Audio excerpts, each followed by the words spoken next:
Arcade Heroes.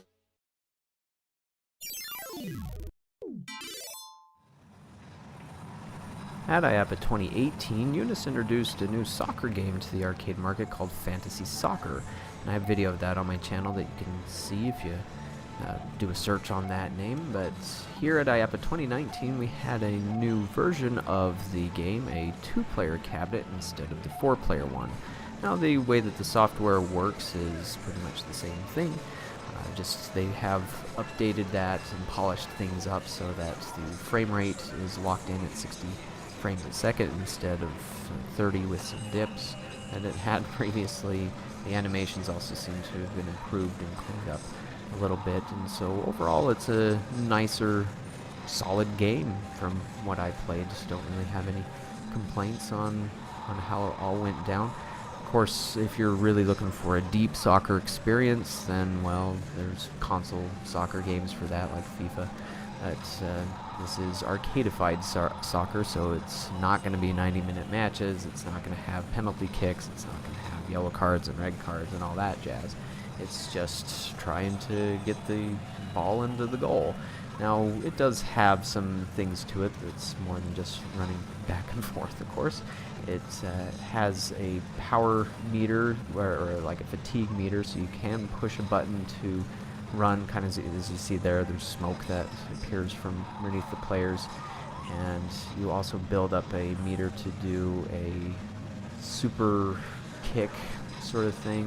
So you can see my player there is on fire now, but they don't have Tim Kitzrow from NBA Jam saying he's on fire or anything like that, unfortunately.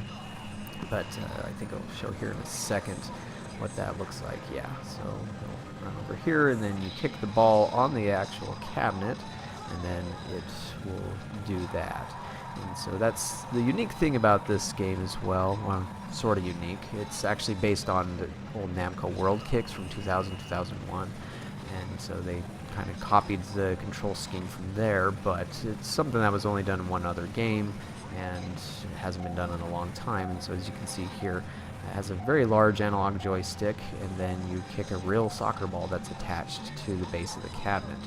And so the quality on that, I guess it depends on the soccer balls used. I'm not 100% sure how you attach or replace them, but it seemed to be holding up fine. And of course, you don't want open-toed shoes if you play this game, and it even says so on the control panel to be using only closed shoes for that.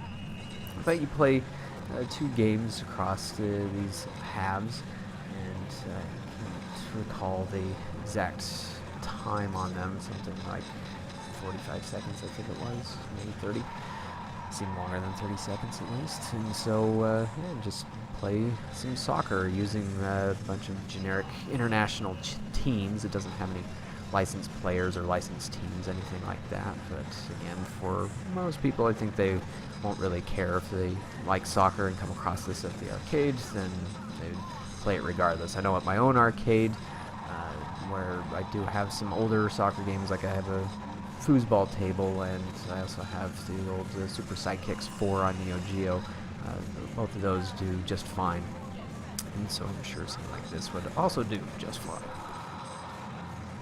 But this game is available now, and it's also available in a 4-player model. It can link together, but to be honest, I don't know why you'd want to link 2 2-player units together. It'd make more sense economically and space-wise to just get a single 4-player one. But the 4-player one does have a couple of extra bells and whistles. It has a camera to show all of the players' faces, like live avatars, and it also has a second marquee monitor. So this lacks those features to reduce the cost a little bit, but it's no biggie. It doesn't change the core way that the game plays. And then also when the game is over, it shows you your heart rate index as to how many calories you burnt, sort of. I'll show that here in a second. Also show you the MVP, how many shots and assists and tackles they took. Yeah, there we go, the health index. But that's Fantasy Soccer. Thanks for watching. We'll catch you on the next video.